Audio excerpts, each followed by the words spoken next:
Ballers. 2-1 in the way.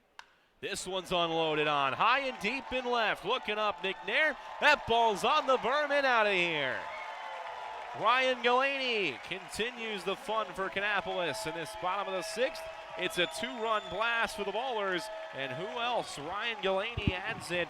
It is 12-4. Galanie with another home run is. Well, hello, White Sox fans, and welcome to a special edition of the FutureSox podcast, the interview special. My name is Ian Eskridge. Joining me is James Fox. How are you, James? You good? I am good, sir. How's it going? I'm doing well. Well, the highlight we just saw, courtesy of the Kannapolis Cannonballers and Dan Haloti, is Ryan Galanie, who is our guest today. Let's just go ahead and bring him in right now. How you doing, Ryan? Good to see you. Yeah, good. How are y'all? Doing great. James, do you want to get the stuff going here? Yeah, so I guess just to preview it just a little bit for listeners. I know Ryan told us off air he didn't really think about it too much, but like a triple slash in Kannapolis of 348, 430, 572. Obviously, you played there a little bit last year, but you're having a big year to start. 7 homers there, walking at a 10% clip. So, pretty good year just to let some of the listeners know that might not be familiar. And then Ryan was a 13th round pick of the Sox last year. So welcome. Thanks for joining us. Oh, no, thank y'all for having me on. I really appreciate it. And nice hat, Ian. you like that? Kannapolis Q. Good stuff. So you went to, is it Moeller High School? Yes, sir. No. So if you want to go ahead and tell the listeners, both James and I have looked at the alumni from that high school, and the names that are on that list of alumni are absolutely insane. Do you want to just go ahead and tell us a little bit about your high school career and some of the alumni that go there or went there? Yeah. Moeller is a storied program for many sports in Ohio as well as nationally. I think they have 2 or 3 football national championships, a couple undefeated seasons in basketball, and then the baseball program is one of the more storied programs nationally. I think it's one of the only schools outside of California with multiple Hall of Famers in the baseball Hall of Fame. Yeah, no, it's awesome to go there. I think it's a special opportunity when you get to be a part of a program where there's around a professional player every year coming out of there, whether it's after college or after high school. Ken Griffey Jr. and Barry Larkin are the 2 that made it out of there after high school. Or I don't know if Larkin went out of high school, but I know Griffey did. And it's cool to be a part of that history. I know a couple guys that I played with or saw when I was a freshman playing are in the pros now, and there's been a couple MLB guys in the past couple of years. So it's been awesome to see that and kind of have a frame of reference for what I want my career to look like and people to learn from. I know in the off season I get to train with a couple guys like Cameron Junker, Nick Bennett, Tyler McDonough. Just keeping in touch with those guys who were at Moeller when I was there in some capacity has been awesome and very helpful for me. Yeah, so in Chicago we have Tom Waddle does radio in the afternoon. He's a Moeller guy, so he always kind of talks about that. He played for the Bears in the early 90s, and he just hosts in the afternoons now. Oh yeah, well if he played in the NFL in the early 90s, he probably played under some tough coaching at Moeller, so I don't know. I know he'll be all right with whatever he does, but yeah. It's awesome. I mean, there's a couple guys in the bigs or that have been in the bigs within the last couple of years. Zach Logue, Philip Deal, Brent Suter is still up there. Sir Camp, I believe. Eric Sir Camp was with the A's for a while. So just awesome to be able to have my name with theirs. So something I'm really grateful for. Absolutely. So you end up at Wofford, and just looking at the slash lines over there, in 22 and 23, the OPS was roughly about 1,100 in 2022, and I think it was 1160 or something like that in 2023. Do you just want to go ahead and give us fill people in on about Wofford in general and how your stay was there. I love Wofford. It was great for me. I didn't play very much my first 2 years there, which is tough. It was kind of like high school for me. I didn't play until my senior year on the varsity team there. So you get kind of slapped in the face a little bit as a freshman, like most people do when they go to college, unless they're very talented.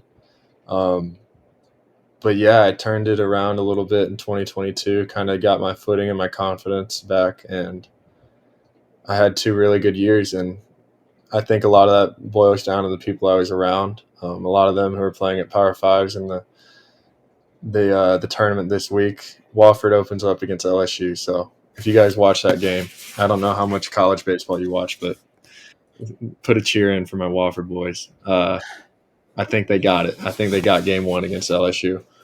But yeah, no, our coaches at Wofford really helped change my career.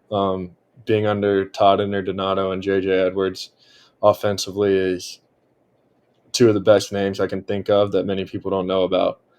TI is now currently at Boston College and trying to help that program, and knowing him and his work ethic and what he knows about the game, he's going to do just fine there. And JJ taking over as the head coach in his first year, I think the team is batting above 330, and they're in a regional for the first time since 2007. So it's a really good program that nobody knows about, and I was fortunate enough to play there at a tournament in high school, and my mom made me send an email to their coaches. And like everyone says, mama knows best, and I ended up going there, and they taught me that being great is just being good a lot. So that's what I try and do every day. It's awesome. So then, after that draft day experience, you went day 3. What was that like? Like, was there day 2 interest? I know. So like, obviously, like the draft gets weird, right? There's a lot of senior signs and stuff late on day 2, like that sort of thing. So just, I guess from that perspective, what range did you think you might go in? And then just like, how was that experience for you? It was really weird. I thought that I could go anywhere from the 4th round on, and I thought anywhere from 4 to 15 was kind of an area I could be taking, or could be taken depending on the money. I got a couple offers day 2 from the White Sox actually, that I turned down, hoping for a little bit more money on day 3. And with good guidance from my agent and the Lord, it worked out in my favor, and I got a great opportunity with the White Sox that I couldn't turn down. I was actually in Cape Cod playing, and I was on a boat with my current girlfriend. And when I got the call from my agent, he said, "You're getting taken this round," and we turned on the show, and we were just listening and hearing my name. It was awesome. So it was an interesting draft day experience. I wasn't with my family. I went to a game after and hung out with the team. I wasn't allowed to play, of course, but I was on a boat in Cape Cod, and it doesn't get much better than that, in my opinion. How much contact did you have with the White Sox, with Kevin Burrell, like in general? And then was that, I guess, if you said that you were going to get taken, is that one of the teams that you thought had heavy interest or not really? Mr. Burrell is a good dude. I really like him. I had talked to him on the phone a good amount, and I had known that he likes me as a player through our head coach, Todd Donato. And according to him, the people he likes, he's very fond of, and there's not all the time a whole bunch of them. So knowing that he was interested and was kind of welcoming, I guess is the word for it. Like I knew there was going to be an opportunity somewhere if somebody like him really liked me, and I played good in front of other teams, so I expected to be taken. But when Burrell called and was offering me different figures throughout day 2 and day 3, I knew that the White Sox were probably the team that was going to take me.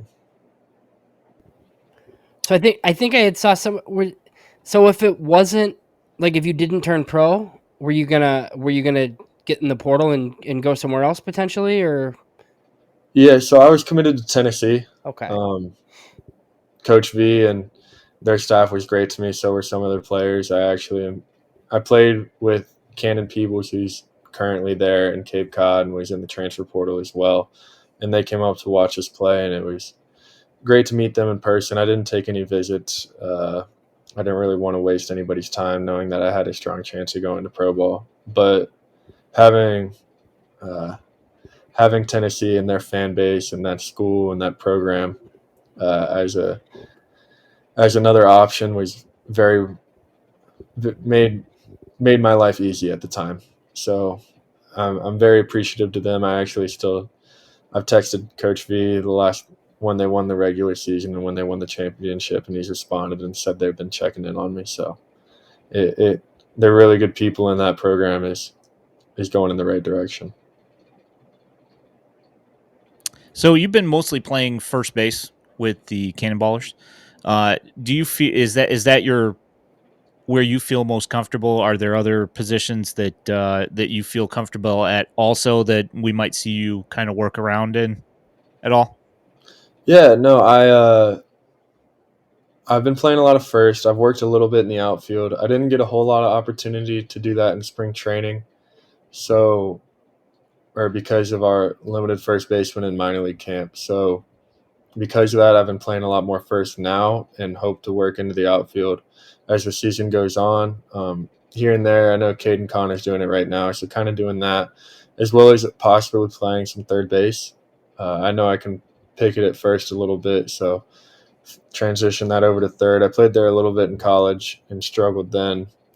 Not necessarily struggled, but didn't play as good of a third base as I did first. But I've learned a lot in the last 2 years defensively and mentally that I feel like I can take over there and can make that another viable option.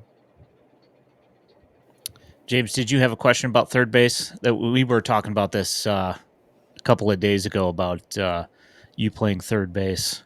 Yeah, no, I mean, and it seems like the way the White Sox system is right now, they don't have like a bunch of guys that are like definite first basemen, right? So they just kind of slide some of you guys over there and play there.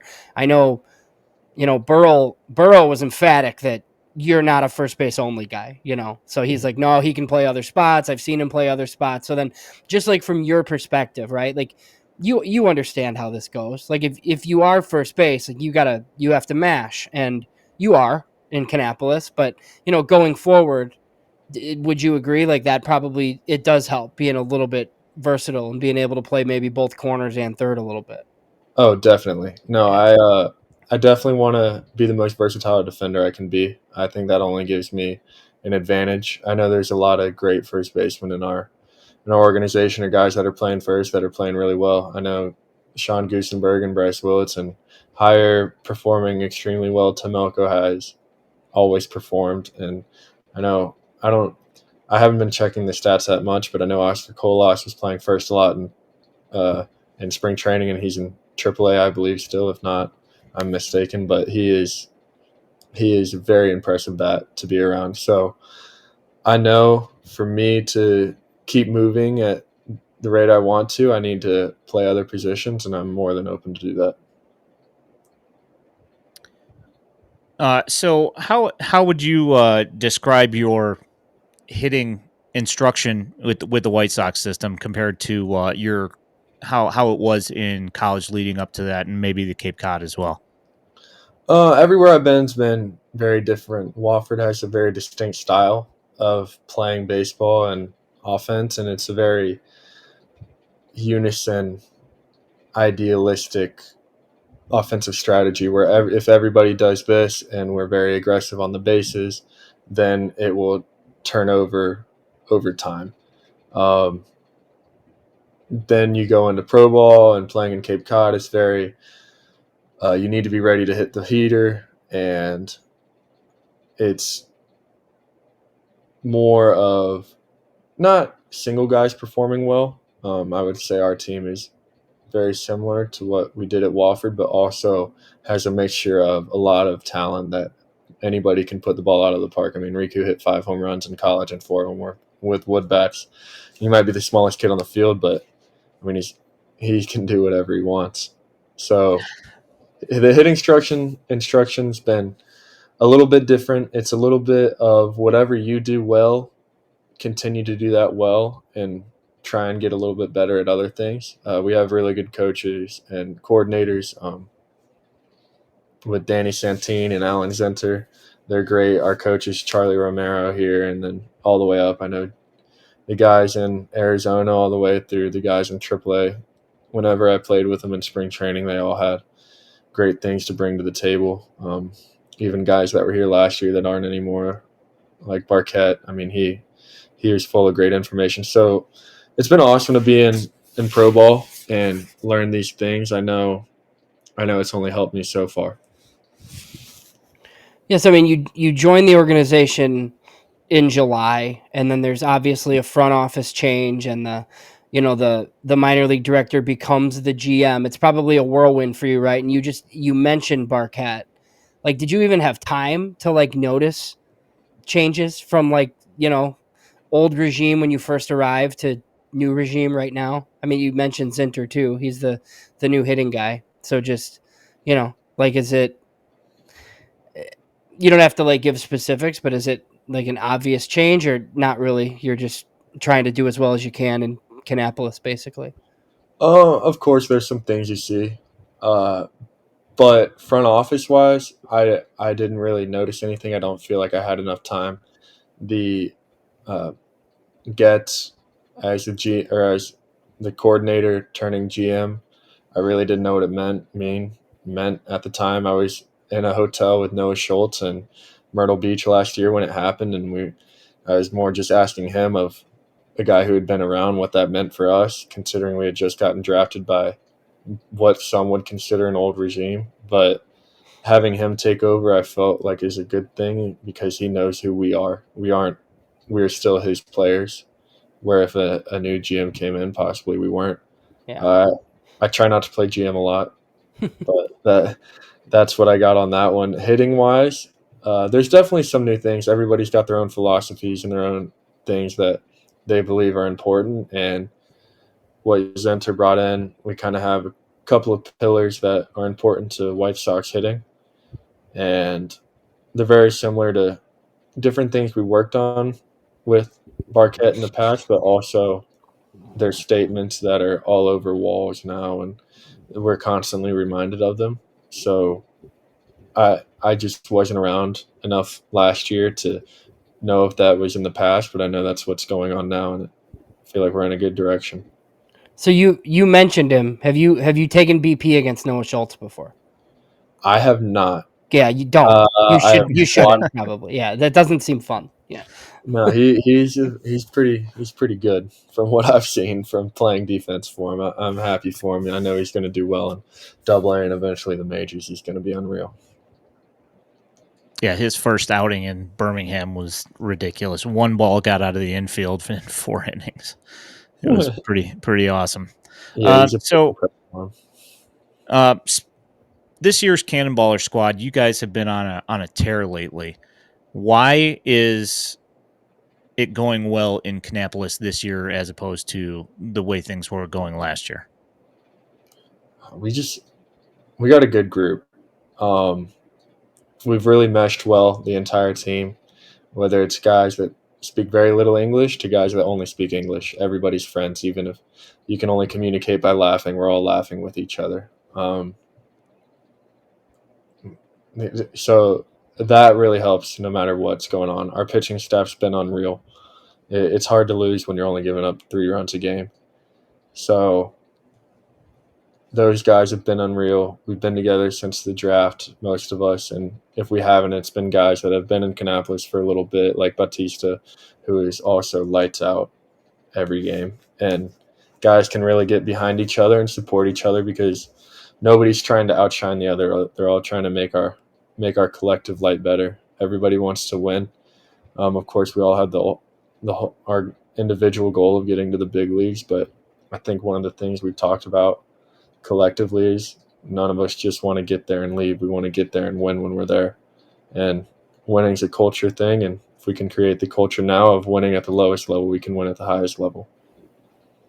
Yeah. So then, how does that go? Just as far as obviously, like you got the phone call that you're going to Winston Salem. I'm sure you'd be thrilled about that, right? But how much do you want to like win with Kannapolis first before it's probably tough. Yeah, no, I try not to get too caught up in it. I know in Winston they're actually doing pretty well now. They're I think top three in their division or top three in the league. So they're fighting up there, trying to get close to the one spot. And wherever we go, we want to win. I really think that's our classes thing, our draft class, and the Latin guys that are around. That's kind of our collective thing right now, and I hope that we keep moving up the organization with it. Whether I'm in Winston or Kannapolis, I try not to get too caught up in it. I tell anybody that really brings it up, whether I'm in Arizona or Chicago or anywhere in between, I got to hit. So I just try and focus on hitting. Speaking of promotions and things like that, what are your goals for the rest of this season? For me, I think the biggest thing is not to set any limits or expectations on myself, that because I haven't played a full year of pro ball, I don't know what I can possibly achieve or what I can limit myself in. I know, of course, everybody wants to hit 30 home runs and steal 30 bags, and win a championship with whatever team they're on and finish in double A, triple A, or the bigs, right? But for me, it's really just not stopping myself and continuing to grow. Well, it's looked pretty So good this year. yeah. Appreciate So it. I will say, Ryan, like you had a solid debut last year. We always hear about this with college guys, and it's been a big topic with a guy like Jacob Gonzalez, right? Like he struggled last year for whatever reason, but it's a long season, and then this year he's fine, right? And it's always a thing for college guys. Did you feel that last year? Like you play an entire college season, you get drafted, you report to Arizona, and then you're still playing. And I think like it's easy to like for guys like us to like wave some of that off, like, oh, it's the draft season, it's no big deal, right? But you guys like always want to be successful. So how tough was that? Just you play your full college season and then you get drafted and then it's like more baseball than you've ever played before. Yeah. For me, it didn't feel like a crate. It felt like a long time, but I also had breaks in between. When we finished our college season, I think we played right around 60 games. I played in all but one of them, I think. Um, I got a week before I went to play summer ball in Cape Cod, and then I played there, and I think I got 20 games in before the draft, and I got a week before we started draft camp. So I kind of got refreshments along the way that you don't always get in a full season like we're playing in now. Um, so it didn't feel like too much. I take pretty good care of my body normally, so my body felt fine. Um, Mentally, I felt fine from the breaks. And then when you get into pro ball, you're kind of pumped with adrenaline, like you would expect. It was full go from there, and you're living the dream, and you want to be doing it. So Yeah. a bunch of guys year round that have been playing for the full year are kind of chugging on fumes at the end, and they like it's tough. It's a tough thing to do. It's a tough profession, but for a young guy like me, I knew I was ready to go, and I wanted to keep going. So just Ian, really quick. So Ryan, I haven't asked anybody this yet, and it's just a change for this year with the Arizona League. Okay, like I don't know if you're familiar. Like they started early this year. They're going to end like right around the draft. So there's no Arizona Complex League like for this year's Really, draftees. Yeah. So I know so that. they basically split it where like they started early, so they're going to be done. So somebody in your position, this year, like a 13th round college guy, you could go out there and play, like some instructs games essentially that don't count for anything and then probably go to Kannapolis. But it's kind of Really, a weird change because I think scouting directors or, farm directors kind of felt like there just wasn't enough pitching at the end and this is a better idea. I'm curious to see how it goes, but so like for some like guys like yourself, I think a lot of guys are going to be going to low A. I just don't know if you have like any opinion on that change potentially or like, it being different, but Yeah, no, I got really no opinion. That's the first time I've heard of it. So my thoughts aren't gathered enough to make an opinion on it. But I mean, good for those guys. Playing in Kannapolis is awesome. So I hope they enjoy it. Uh, I hope we can. The one thing I can think of is I hope we can still instill, or we can continue to instill the culture we want to instill in those kids or in those guys. I mean, they're all going to be super talented. I've seen nothing but good things from the players we've drafted in the last year, 2 years, 3 years. So I know they're going to make good decisions, and I hope that we can be there and guide them to help them become the best players they can so we can win championships. Speaking of Kannapolis, the crazy nightlife in Kannapolis, what kind of things around there is there to do that you guys generally get out and hang out a little bit with? Yeah, Kannapolis it's a nice area. The downtown is honestly one of those like a small town vibe in the South that you really enjoy being around. The downtown is really urbanizing and getting beautiful. Um, there's a good Latin street food place called Sabor. I eat there a lot. I really enjoy it. There is a brewery slash cidery. They're connected with an underground bowling alley and like arcade. And I guess if we're like all hanging out or just doing something, we'll go bowl or play arcade games. My dad set a record on the pinball machine there. It was pretty impressive. But I'm sure you've heard about that enough times, right? Like, yeah. No, we're a little bit of a gaming family. We got a Pac-Man machine at the house and air hockey, foosball, ping pong, whatever you want to have. So he definitely holds that one over it a little bit, but he's a good dude. I'll let him have his fun on that, and I'll try and beat it next time. I think skee ball is my game. Oh, But you yeah, got anything else, James? You good? No, I think we're good. Thanks for joining us, man. This has been fun. We'll have it out and promote it for sure. So get you out there a little bit. yeah, People need to know about the numbers you're putting up. It's pretty impressive. yeah. I really appreciate that. Thank y'all for the support, and thank you for having me on. I really appreciate it. And go White Sox. Thanks a lot. We appreciate it, Ryan. Have a great night.